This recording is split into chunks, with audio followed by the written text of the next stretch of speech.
Today is Wednesday, December 16th. We have new information from the FDA about a second COVID-19 vaccine that could be given the green light by the end of this week.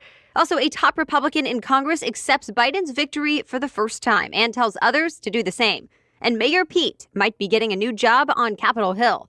Plus, a major snowstorm affecting millions of Americans. Which NBA star just got a record-breaking contract? And a big-name company is testing out a 4-day work week. Welcome to The Newsworthy. All the day's news in around 10 minutes. Fast, fair, fun, and on the go. I'm Erica Mandy. Thanks so much for being here. You ready? Let's do this. By the end of this week, the U.S. could have 2 authorized COVID-19 vaccines. You already know about Pfizer's version, but now the FDA released new data about the drug maker Moderna's version of the vaccine. The FDA's review now confirms the shots were more than 94% effective in preventing COVID-19 symptoms. And maybe even better, it's possible this one could also prevent all infections, even those that show up without any symptoms. The federal agency now says just one Moderna shot can lower your chances of getting an asymptomatic case by 63%. And this could be key to stopping not just illness, but also the spread of the virus. But the details of that part are still preliminary, so the FDA says more data is needed to know for sure. And at this point, we also don't know if the Pfizer one does the same. Both versions of the vaccine come in 2 doses. The second shot is given about a month after the first. The most common side effects have been fatigue, headache, and muscle pain. But in a few rare cases, people reported nausea and facial swelling. All the side effects were short-lived, though. Most lasted just a day. Next up for the Moderna vaccine, an FDA panel of experts will meet tomorrow to review the vaccine further, and the New York Times cites sources who expect the FDA to grant emergency use authorization this Friday. And once again, the U.S. is already preparing to ship out the shots right away. Today, people on the East Coast are facing the biggest snowstorm they've seen in years. More than 60 million Americans are going to be affected by this one. And that's because this storm is expected to strike some major American cities like Boston, Philadelphia, Hartford, and New York City. All of them are under winter storm warnings. The National Weather Service says the biggest threats with this storm are heavy snow and freezing rain. New York City, for example, could get 12 to 18 inches of snow. And that's about 3 times the amount of snowfall the city got all of last winter. Snow totals could be even higher in other places. Some might get up to 2 feet of snow. It will be windy along the coast as well, so people in cities like Long Island and Cape Cod can expect blizzard conditions. Some people told local news stations they're excited about seeing snow a week before Christmas, but we should mention the snowstorm could also be dangerous. The National Weather Service says people in New England could end up dealing with tree damage, power outages, school closures, and unsafe road conditions. But here's the good news. It's not expected to stick around for too long. Forecasters say things will start to clear up by tomorrow afternoon. Well, more top Republicans in Congress are starting to accept Joe Biden as the next president of the United States. From the floor of the U.S. Senate, Majority Leader Mitch McConnell congratulated Biden on his election win. Now, this is the first time he's acknowledged Biden's win. He also encouraged other senators to accept the results, especially when Congress meets to certify the Electoral College votes next month. McConnell and Biden even spoke on the phone. Biden said they agreed to meet soon to discuss how they can cooperate in the future. The AP reports Secretary of State Mike Pompeo also has a meeting later this week with the guy likely taking over his job. That's Anthony Blinken. More foreign leaders also started recognizing the Biden win, like Russia's Vladimir Putin and Mexico's Andrés Manuel López Obrador. The Biden team is starting to reveal some plans for his inauguration on January 20th. Now, keeping up with tradition, the president-elect will be taking his oath of office outside of the Capitol building. But this year, there will not be quite as many people in the crowd as usual, given the risks of traveling and gathering during a pandemic. In fact, Biden's inaugural committee urged Americans to skip the in-person event, but it also hired experts to work on a program that everyone can watch from home. Also, a couple more familiar names will likely be joining the Biden administration, including former South Bend, Indiana Mayor Pete Buttigieg. He'll be nominated as the Secretary of Transportation. You probably remember the name since Buttigieg was an early frontrunner in the Democratic presidential race, though eventually he dropped out and endorsed Biden. He's also a former intelligence officer for the Navy Reserve who served a tour in Afghanistan. In a statement last night, Biden called Buttigieg a patriot and a problem solver, and Buttigieg responded on Twitter saying this is a moment of tremendous opportunity to create jobs, meet the climate challenge, and enhance equality for all. He does face a confirmation hearing in the Senate, and the Washington Post reports some critics will likely point to his lack of experience since this would be his first job in the federal government. If Buttigieg is confirmed, he'll be the first openly gay cabinet member.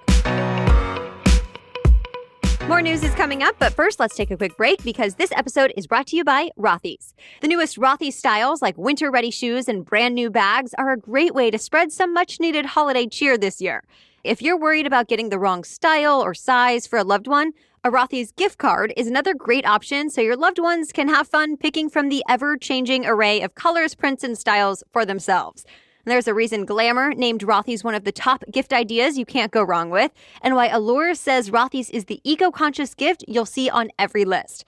Yes, stylish shoes and bags that are also sustainable. Rothy's makes shoes and accessories out of plastic water bottles, and they're completely machine washable. Plus, Rothy's come with free shipping and free returns on eligible items, so you can gift without worry. I have a pair of red Rothy's flats that I love and have been wearing since last winter, and they're still just as stylish, comfortable, and durable as they were back then. I also bought the lace-up this year.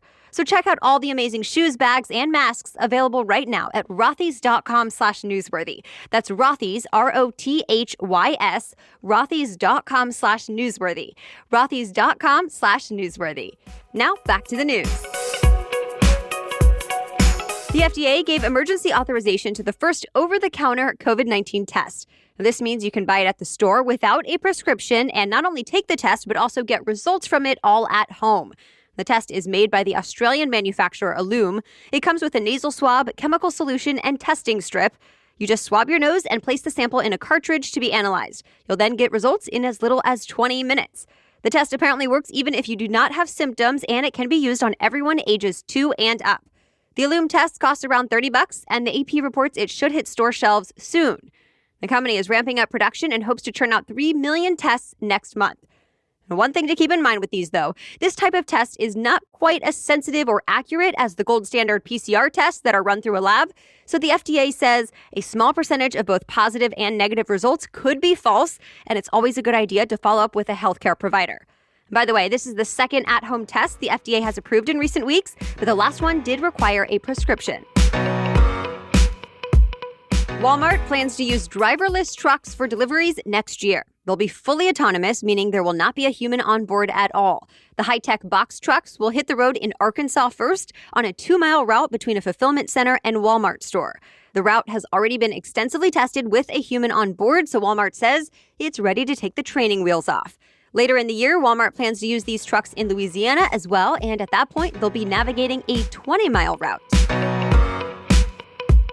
Say goodbye to Periscope. Twitter is shutting down the live streaming app for good. It was a standalone platform where you could stream live video, kind of like Instagram Live. Twitter acquired it in 2015, and at one time, it was pretty popular. But usage has been going down over the years. Engadget says it's been overshadowed by video and streaming platforms Twitch and YouTube.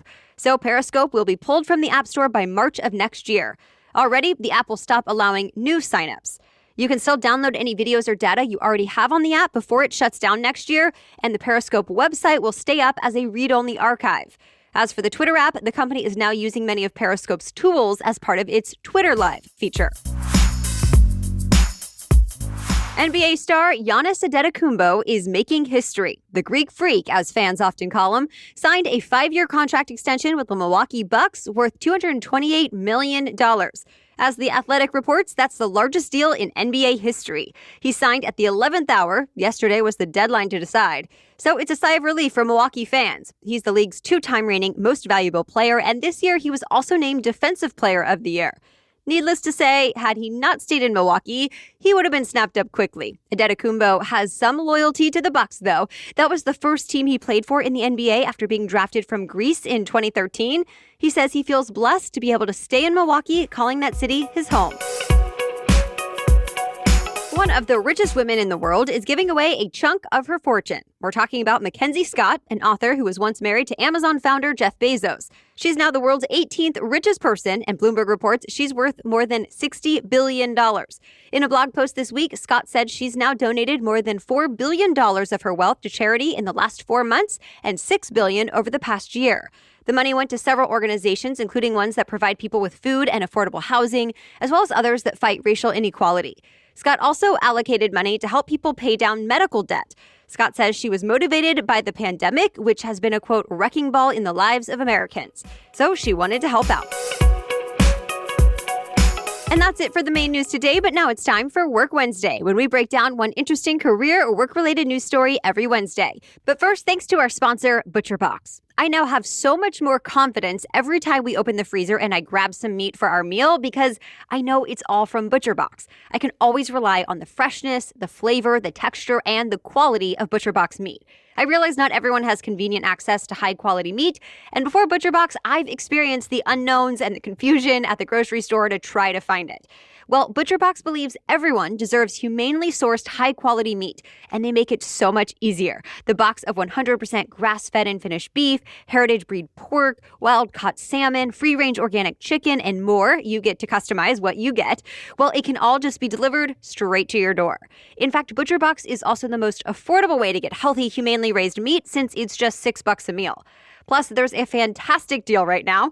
Bacon for Life is back. Right now, new members can get Bacon for Life when they sign up. Just go to butcherbox.com/newsworthy. That's a package of free bacon in every box for the life of your subscription when you go to butcherbox.com/newsworthy. Okay, now back to Work Wednesday. And today we're talking about how a major company is testing out a 4-day work week. The company is Unilever, which distributes brands like Dove soap, Lipton tea, and Ben & Jerry's ice cream. It has about 155,000 employees around the world. And for the next year, 81 of them, who all live in New Zealand, will work only 4 days a week rather than the usual 5. But they'll still be paid for working full-time. The company wants to see if the shorter week boosts productivity and improves work-life balance. Of course, the idea of a 4-day work week is not really new. As the New York Times puts it, it's been kicked around for decades. Even former President Richard Nixon predicted back in the 50s that it would become the new normal. But it never did. And some people now question if it's even possible in our work-centric culture. That said, Unilever wants to give it a go. Reuters reports if all goes well, it'll assess how it could roll this out to all of its workers. But for now, it's not making any promises. And by the way, other companies like Microsoft and Shake Shack have experimented with 4-day work weeks in recent years. Some say it worked well, and others say they didn't really like it. No major American business has rolled it out company-wide. All right, thank you so much for listening today. You can always read more about any of the stories we mention in the episode notes on thenewsworthy.com. And if you want ad-free episodes, you can sign up at thenewsworthy.com/insider. We'll catch you up on more news to know tomorrow. Until then, have a great day.